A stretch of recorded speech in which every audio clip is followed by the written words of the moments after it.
বিড়ালটা মোটা ছিল দেখে তার স্বামী তাকে বাড়ি থেকে বের করে দিচ্ছে। বিড়ালটা বুঝতে পারে তার বেশি খাওয়ার কারণে আজ মোটা হয়ে গেছে এবং তার স্বামী তাকে বের করে দিচ্ছে। এর জন্য সে চিন্তা করে কাল থেকে জিম করবে। এরপরে মোটা বিড়ালটা জিম করা শুরু করে দেয়, কারণ যেভাবেই হোক তাকে চিকন হতেই হবে। এই বলে মেয়েটা রাস্তা দিয়ে দৌড়াতে থাকে, হঠাৎই পড়ে যায়। এরপরে 6 মাস পরে মেয়েটা দেখে হসপিটালে আর সে দেখে চিকন হয়ে গেছে। আসলে সে অসুস্থ ছিল এবং ডাক্তারকে ধন্যবাদ দেয়। এরপরে সে ডাক্তারকে বিয়ে করে ফেলে এবং তার আগের জামাইয়ের সাথে দেখা হয়। তারপর যা হলো তা দেখার আগে তোমাদেরকে বলে নেই, তোমরা যদি এই ছেলেটার মতো কোরআন শরীফকে ভালোবেসে থাকো তাহলে এই ভিডিওতে একটা লাইক দিয়ে চ্যানেলটি সাবস্ক্রাইব করে যাবে। এরপরে আগের জামাই রেগে যায়, এরপরে নতুন জামাইয়ের সাথে লড়াই করতে যায় এবং তারা দুজনে লড়াই করে আর নতুন জামাই জিতে যায়। বিড়ালটা মোটা থেকে তার স্বামী তাকে বাসা থেকে বের করে দেয় ডিভোর্স দিয়ে। আর বিড়ালটা মন খারাপ থেকে বাসা থেকে চলে আসে, কিন্তু বিড়ালটা এতিম ছিল, তার যাওয়ার কোনো জায়গা ছিল না। আর সে প্রেগন্যান্ট ছিল, গাছের নিচেই তার একটা মেয়ে হয়। আর এদিকে তার স্বামী অন্য একটা মেয়ে নিয়ে ফুর্তি করতেছিল।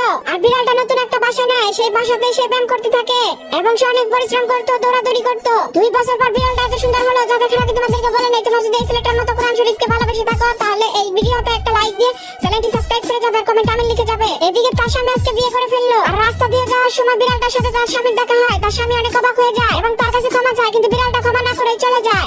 আব্বা কি রে গান্ডা, তুমি কি বিয়া করছাও? এই দেখ দেনি পুলার কথা, বিয়া করছাও নাকি?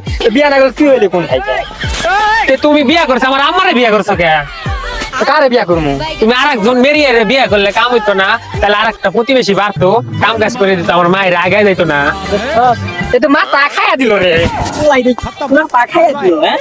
এই নৌবাহিনী তার বউকে রেখে ডিউটিতে যাচ্ছিল। কিছুক্ষণ পরে সমুদ্রের মধ্যে একটা ঝড় সৃষ্টি হয় এবং জাহাজটা ডুবে যায়। আর এই ঘটনার সঙ্গে সঙ্গে তার বউ জেনে যায়। আর রাষ্ট্রের পক্ষ থেকে শোক জানানো হয়। বিড়ালটা মেনে নিয়েছিল, তার স্বামী আর নেই, কিন্তু তার স্বামী এখনো আছে। এরপরে নৌবাহিনী তাড়াতাড়ি করে ছোট্ট একটা নৌকা ঠিক করে ফেলে এবং সেইটাই চড়ে বাড়ি ফিরে আসে। বন্ধুরা বাড়ি ফিরে এসে তার বউর সাথে এমন একটা কাণ্ড হতে দেখলো যা দেখার আগে তোমাদেরকে বলে নেই, তোমরা যদি এই ছেলেটার মতো কোরআন শরীফকে ভালোবেসে থাকো তাহলে এই ভিডিওতে একটা লাইক দিয়ে চ্যানেলটি সাবস্ক্রাইব করে যাবে আর কমেন্ট আমি লিখে যাবে। দরজা খুলে দেখতে পেলো তার বউ অন্য একটা বিড়ালের সাথে ফুর্তি করতেছে। নৌবাহিনীটা অনেক রেগে যায় আর তাকে বাড়ি থেকে বের করে দেয়। বন্ধু কি হয়েছে? এই বেটা, মানুষ একটা গাল, তুই না 4টা গাল দেন, তাহলে আমার একটা দিয়ে দে। দাদা বলাই আর দিয়া দে, তুই 4টা দিয়ে কি করবি? একটাতে 3টা তো থাকবো। চারটা বিয়া করবো আমি। হ্যাঁ, এ তো মাথা খাইয়া দিল রে। বিয়া করবে আছে।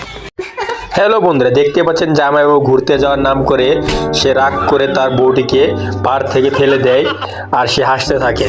তার নতুন গার্লফ্রেন্ডকে নিয়ে সে অনেক সুখেই থাকে। আর কুকুরটিওকেও সে পাড় থেকে ফেলে দেয়। তারা দুইজন একই জায়গায় পড়ে থাকে। সেই কুকুরটি তার মালকিনকে অনেক ভালোবাসতো, তাকে নিয়ে চলে যায়। ওখানে একটা ঘর বানায়, সে তাকে পানি খাওয়ায়। তার মালকিনের বাচ্চা হয়, সে প্রেগনেন্ট অবস্থায় তাকে তার জামাই ফেলে দেয়। তারা ওখানে একটি ঘর বানায় আর তাদের একটি বাচ্চা, একটি শিয়াল ওখানে ছিল। তার বাচ্চাটিকে খাওয়ার জন্য সেই মহিলাটাকে আক্রমণ করে। এক পর্যায়ে মহিলাটা আহত হওয়ার পরে সেই কুকুরটি সেই শিয়ালের লাগে মারামারি করতে আহত হয়ে যায়। তার চিকিৎসা করে।